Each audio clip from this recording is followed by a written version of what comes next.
Olá, irmãos e irmãs, graça e paz, tudo bem com vocês? Hoje é dia de estudo bíblico e hoje eu estou por aqui, a convite do Reverendo Fernando, e espero que nesse breve estudo a gente possa obter aí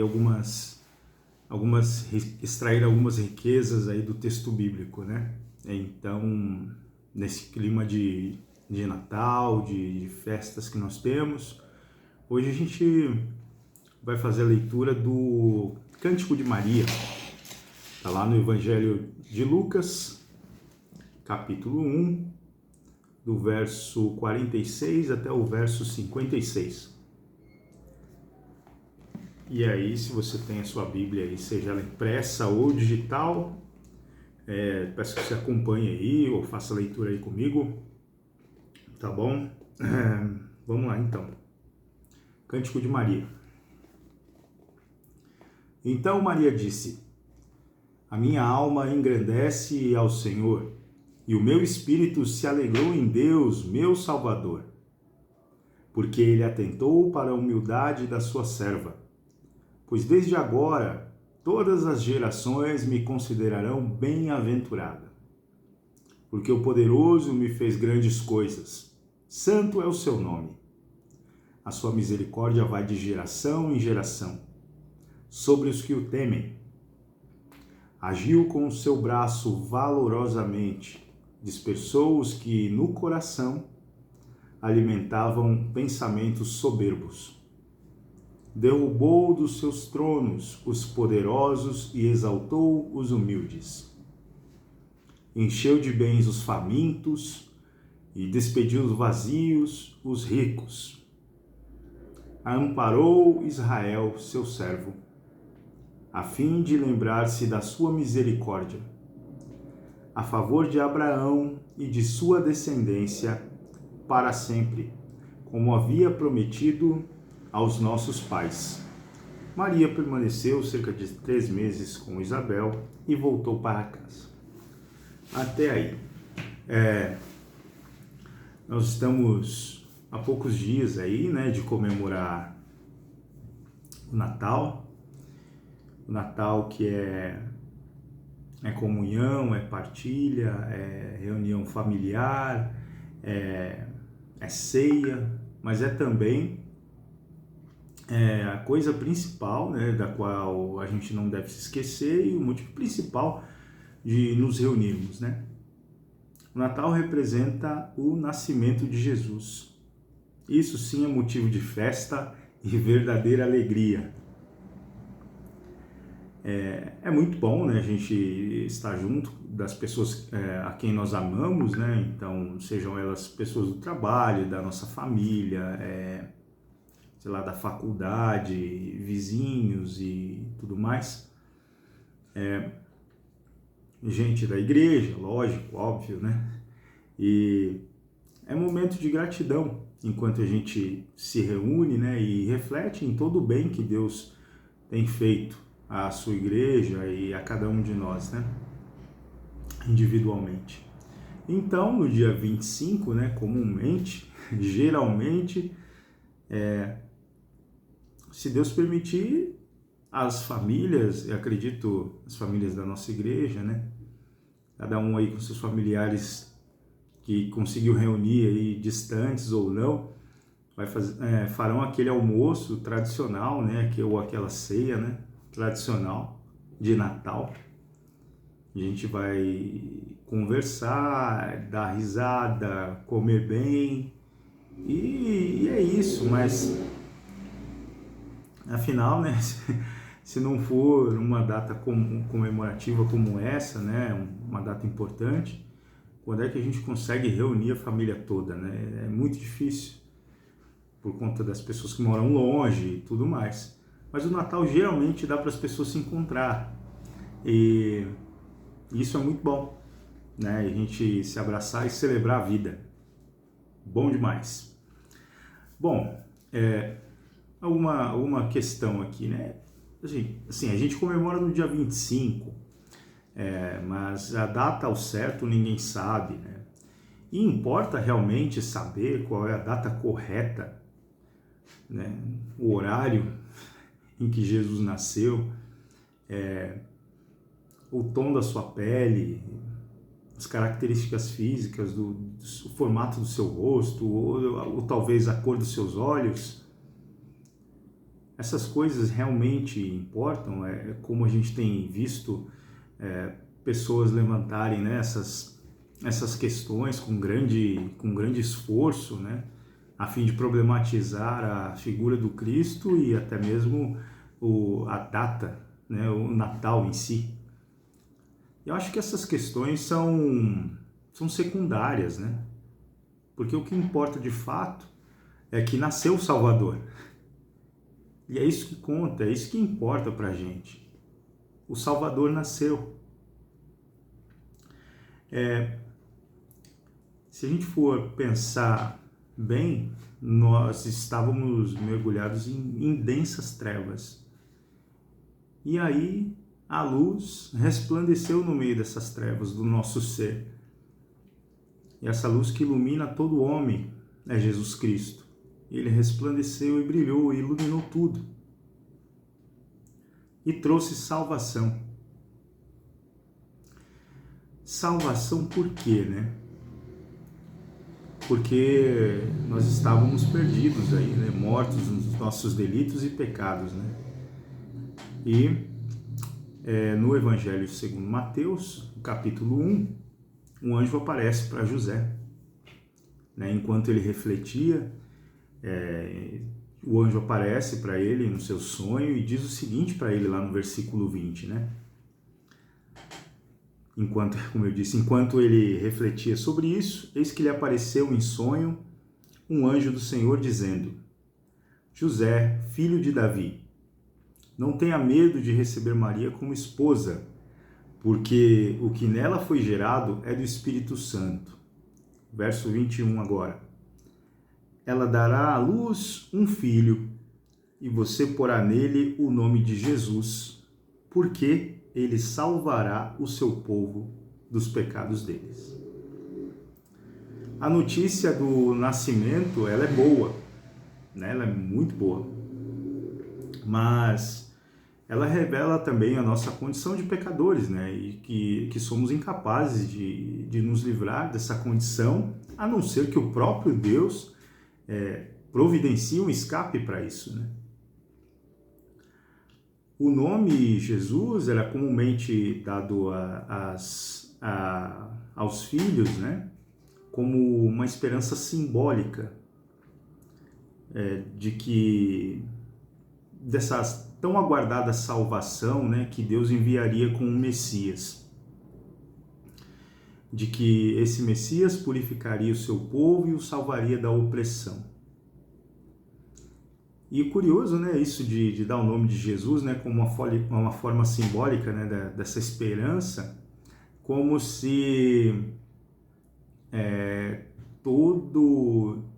toda a esperança estivesse num nome, né, e não... claro que eles aguardavam a promessa de Deus, né, mas era simbólico dar esse nome para que o nome seria Jesus, né? Bom, mas aí o anjo aponta para uma coisa mais urgente, né? Um tema mais importante, né? Que é de que Jesus vai salvar o povo dos seus pecados. Então, a opressão acabaria? Sim, iria acabar, claro. Mas um tema mais urgente é de que o povo estava fundado em pecado e por isso Deus decide, né? Essa decisão é de Deus de enviar seu filho, né, para viver aqui em figura humana, se tornar um de nós e assim trazer a salvação. E aí eu pensando aqui, como que tem sido a nossa relação com esse dia? Com esse dia tão especial? Como é que tem sido essa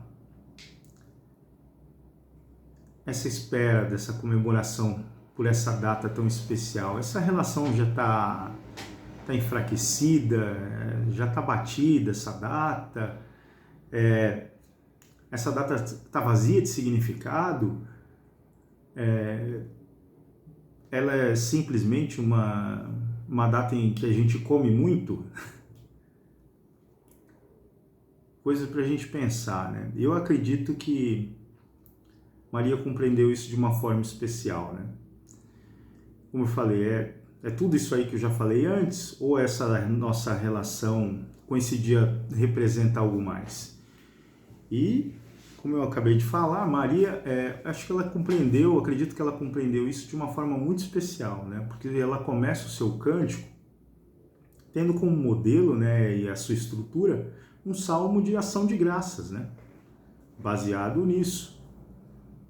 Porque ela inicia agradecendo a Deus, assim como os salmos iniciam, e depois os salmos revelam o porquê, né, o motivo do agradecimento. Maria faz isso também no seu cântico. Aí a gente dá uma olhada nos versos que iniciam esse cântico, né, 46 e 47. Então Maria disse: a minha alma engrandece ao Senhor, e o meu espírito se alegrou em Deus, meu Salvador.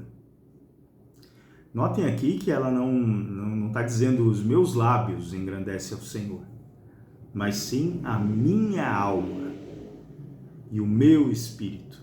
Isso nos faz ter a ideia de que não é louvor apenas de lábios, não é uma coisa automática, né? Ou simplesmente dizer por dizer, mas é um sentimento que envolve todo o ser de Maria, todas as camadas do seu ser. Todo o ser de Maria está envolvido em louvor a Deus. Embora Maria seja a futura mãe de Jesus Cristo, né, ela reconhece que precisa de um Salvador. Afinal, todos pecaram e carecem da glória de Deus. Maria não está isenta do pecado, né? Ela foi achada, foi concedida a ela a graça de ser a mãe do Salvador, a mãe de Jesus Cristo, nosso Senhor. A sua alma e o seu espírito, né, não tem aqui a ideia de uma coisa separada da outra, né? Alma e espírito. Não. Mas tenho entendido que é um sentimento tão intenso que envolve o mais profundo do ser de Maria. Né? A sua alma, o seu espírito, eles estão cheios de louvor a Deus. Todas as camadas do ser de Maria envolvidas em louvor a Deus. E isso mostra o quão intenso é esse sentimento de gratidão, né? A ponto de Maria dizer isso, né? A minha alma e o meu espírito engrandecem ao Senhor. O espírito se alegra em Deus. E aí, por que Maria está alegre? Né? Como eu falei, é uma estrutura parecida com uma dos Salmos, então ela vai dar um motivo agora porque ela está alegre. Maria está alegre nos versos 48 e 49, porque ela vai dizer agora. Porque ele atentou para a humildade da sua serva, pois desde agora todas as gerações me considerarão bem-aventurada, porque o poderoso me fez grandes coisas, santo é o seu nome. Ora, os filhos são herança do Senhor, né? E quem não se lembra da oração de Ana, né? Esposa de Eucana, e tinha sua rival, a Penina, né? Que ficava zombando dela porque ela não tinha um filho. E ela orava fervorosamente, ela orou no templo, orou fervorosamente para que tivesse um filho e o consagraria ao Senhor, e assim ela o fez. E Deus, em sua infinita misericórdia e bondade, atendeu à petição de Ana. Então, uma serva humilde, né? Assim como Maria, é um texto muito bonito e muito parecido com esse, na questão de que Deus olha para as pessoas humildes. Deus muitas vezes usa pessoas que não são tão grandes aos olhos do mundo, né, para operar os seus propósitos aqui na Terra. Nesse reino divino, todos são importantes para Deus, todos têm o seu espaço. Versos de 50 a 55. A misericórdia vai de geração em geração sobre os que o temem. O nascimento de Jesus Cristo significa isso também, né? A misericórdia de Deus para com os israelitas crentes e tementes a Deus. O filho, o nascimento desse filho, revela a bondade de Deus para com seu povo. E aí, quando esse menino nasce, né? Quer dizer, esse menino, quando se tornar um homem, ele vai acabar com a opressão daqueles que se sentam em tronos e cadeiras importantes e que usam o seu poder para explorar e humilhar os mais fragilizados. Mas Deus exaltará os humildes, diz o texto, não é isso? Derrubou dos seus tronos os poderosos e exaltou os humildes. Mas Deus exalta os humildes não para que eles, agora exaltados, tomem o lugar dos opressores, invertendo assim os papéis. E sim para que resplandeçam a luz do Senhor onde estiverem, né? Jesus, na figura de um menino indefeso, que precisa ser cuidado, que precisa ser alimentado por sua mãe, que demanda todos os cuidados que um bebê tem, né? Ele, no futuro, se torna o Salvador. A expressão exata do ser glorioso de Deus, que, vindo ao mundo, traz a nós, pecadores, a sua salvação. Os famintos e sedentos por justiça serão saciados. E por último, já partindo aqui para o final, verso 55, ela diz o seguinte: a favor de Abraão e de sua descendência para sempre, como havia prometido aos nossos pais. Ou seja, o nascimento de Jesus também significa o cumprimento da promessa de Deus, o cumprimento da história da salvação, né? Não à toa, o Evangelho de Mateus começa com a genealogia de Cristo, né? E genealogia vem de Gênese, vem de origem, o início, né? Então, o Evangelho de Mateus, embora a gente esteja falando no Evangelho de Lucas aqui, né, do capítulo 1, o Evangelho de Mateus começa com a genealogia de Cristo. Por quê? Porque isso marca um novo começo com a chegada do Messias, né? Isso marca agora uma nova vida, uma nova etapa com a chegada do Salvador. E que assim também vai ser quando Jesus Cristo voltar para buscar a sua igreja. Vai marcar uma nova etapa na vida dos crentes, uma nova vida, só que agora eterna. Não haverá mais morte, não haverá mais choro. Haverá a vida eterna. Eternamente ao lado do Senhor, desfrutando da sua presença e com alegria no coração, eternamente ao lado daquele que nos criou, nos amou e nos perdoou.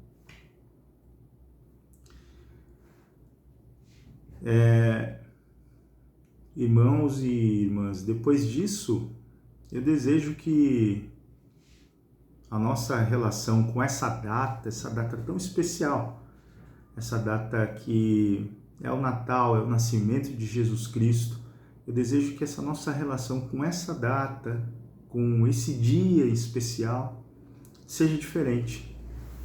Que ela não seja simplesmente mais um ajuntamento comum, só mais um dia, né? Um dia em que a gente come muito, né? E depois se arrepende, mas que não seja uma ceia vazia de significado, mas que seja mais parecido com o sentimento que Maria teve ao entoar esse cântico ao Senhor. Que todo o nosso ser se encha realmente de louvor, se encha de gratidão, para que a gente possa ser inundado por esse sentimento, né? Esse sentimento de alegria e gratidão a Deus em nossos corações. Porque pelo nascimento de Cristo Jesus, nosso Senhor e Salvador, o nosso Redentor. É isso que eu gostaria de deixar com vocês hoje, nesse breve estudo, nessa breve reflexão sobre esse trecho do Evangelho de Lucas. Que a nossa relação com essa data tão especial, que é o nascimento do nosso Salvador, seja realmente diferente. Que você tenha isso em mente e faça isso no seu lar, aplique isso no seu lar. Não deixa passar em branco, né? A gente não sabe quantos natais nós teremos ainda para comemorar. Façamos hoje e que Deus nos abençoe. Amém.